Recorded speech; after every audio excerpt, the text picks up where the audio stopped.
Thank you for coming to church this morning, the Sunday after Christmas. Thank you for coming to worship. Online church is real church. Online worship is real worship. Thank you for being here. But how do we come to church? How do we come to worship?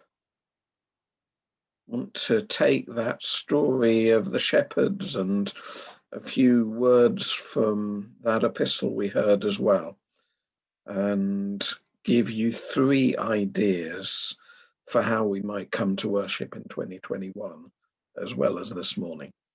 Okay, first of all, come to worship curiously. The angels have just gone away at the beginning of our reading, and the shepherds say to each other, so let's go and see this thing that's happened.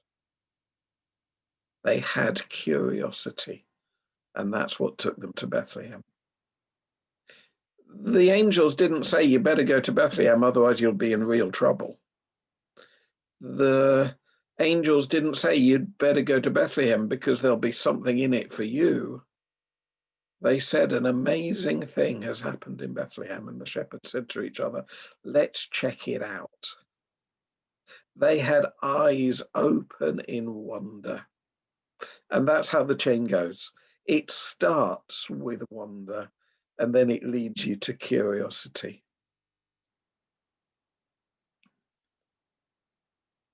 Now, my fear is that sometimes my curiosity gets a little bit weary. I feel like I know what there is to know, and there isn't that spark of wondering, of trying to find out something else. You might be in that situation as well. If your church going has left you feeling like, well, you could probably pretty much guarantee what would be said and done at the beginning of the service, and you're unsurprised at the end, you may need something extra. I don't mean not bothering to come anymore. I mean supplementing it with something that does give you that spark of surprise. Maybe reading. I wonder how your reading of Christian books is going. Is it just stuff that you pretty much can predict how it's going to turn, or does it stretch you a bit, surprise you a bit? I mean, I can probably live with one theological tradition for about a decade. I can look back at the last 3 decades, and if anyone's interested, I can tell them which traditions it was that really did it for me. But after 10 years or so, I feel like I need to try something new. Maybe you're nothing like me, but please don't let yourself be jaded. I mean, wouldn't it be great for our church services here at Bicknacre and Woodham Ferrers and South Woodham Ferrers, if at the end of each service, online or in person, we texted each other if we couldn't make it, to say, you'll never guess what happened in church today. It's an exciting thing, the Christian faith. And if you're saying to me, oh, Andy, I know a lot of boring Christians, then I have to say to you, maybe they are the issue, because Christianity, theology, learning more about God and what God is doing in our lives and in the world, that is the most exciting topic there is. Don't settle for comfortable. Don't settle for predictable or very much like the thing that I was encountering last time. So come like the shepherds, that is, come curiously. Secondly, come receptively, come as a receiver. Next week, Helen is going to be speaking, and she might talk about the wise men, and she might legitimately say that when we come in worship, we should bring a gift with us. And that would be an entirely good thing to say based on the Magi in Matthew chapter 2. But this week, I've got the shepherds. So I want to say you don't need to bring anything with you at all. Just come. Come as you are. Come smelling of sheep. Come. I mean, don't be tempted to think you have to bring something because of Christmas carols. What can I bring him, poor as I am?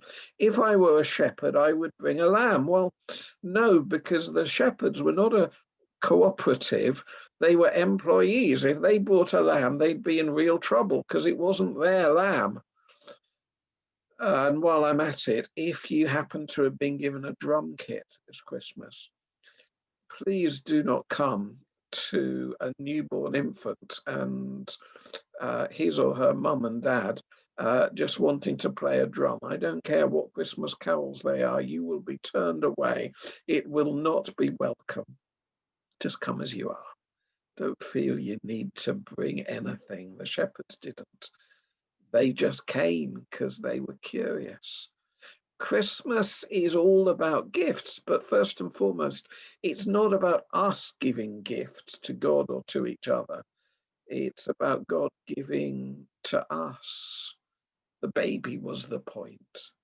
And if you reflect on Christmas and your reflection is largely about what you did or you received or you gave, you probably missed somewhere that the point is that God came and God was and God gave. So come curiously, come receptively, and finally, come with dignity. There's a couple of traditions in the ancient world about shepherds, and Steve referred to one of them last week. One of the traditions about shepherds is that they were, well, smelly and untrustworthy. And it is true that in the ancient world at that time, shepherds, like women, were unworthy to give witness accounts in court. They were considered too untrustworthy to be put under oath. They were poor, they were marginalized, and nobody thought much of them. But there's another tradition, and it's a truer and deeper tradition for the land of Israel, which is that shepherd is a dignified profession. It's the profession, after all, of Israel's greatest king, David. It may be that those particular shepherds, we're not sure, were Levitical shepherds. They were guarding the sheep that would be used in sacrifice at the Jerusalem temple. But certainly shepherds in this greater and truer Jewish tradition were to be given special regard. Imagine you were a shepherd in the first century in the hills around Bethlehem. Which of those two stories would you believe? Because I think those two traditions are both real and both around at that time. Would you see yourself, because you're a shepherd, as worthless and smelly and untrustworthy? Or would you see yourself, because you're a shepherd, as in a holy lineage with a particular job to do and with the likeness of the king upon you? Well, you had to choose, perhaps. And maybe on a bad day, you saw yourself as the wrong kind of shepherd.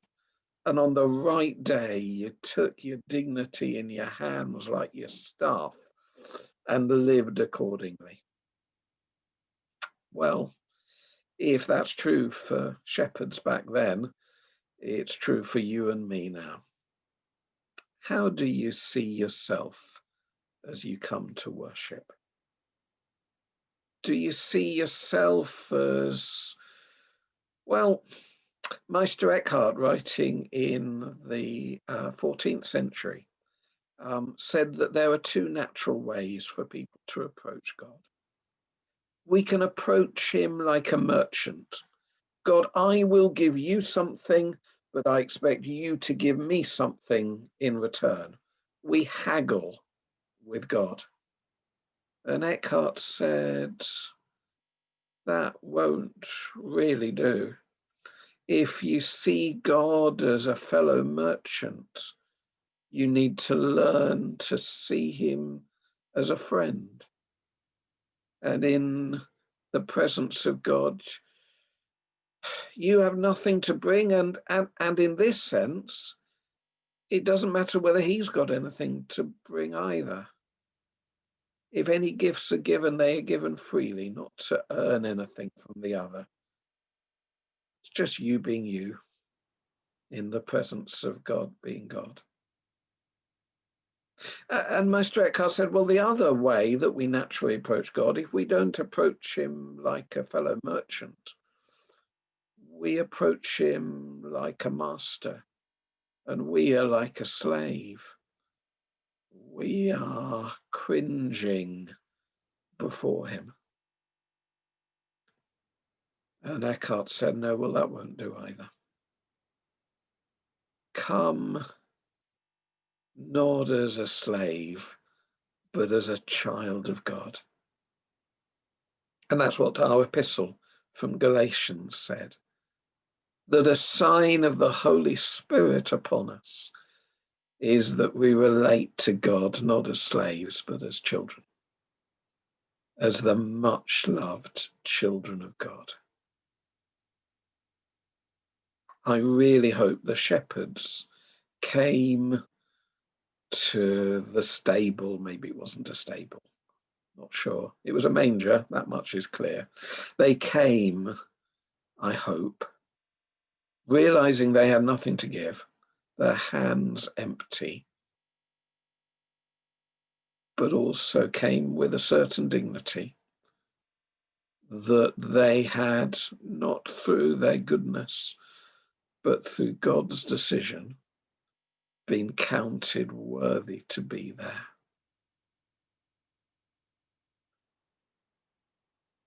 Without bringing anything, just as they were. So, come. Wouldn't be a bad thing from time to time over 2021, and perhaps even over the next week, for us to think to ourselves, is my curiosity there? Do I want to know more about this God and what God is doing? We got a new bishop coming this year, and her first priority is to help us look outward. In our case, outward at Bigmaker and outward at Woodham Ferrers and outward at South Woodham Ferrers. Are we curious to see when we look out what it is that God is doing, where it is that God is calling us? Come to receive just as you are, and come with the dignity of children of God. Wouldn't be a bad thing to think that over and treasure those ideas deep in our hearts as Mary did, treasuring and pondering. Amen.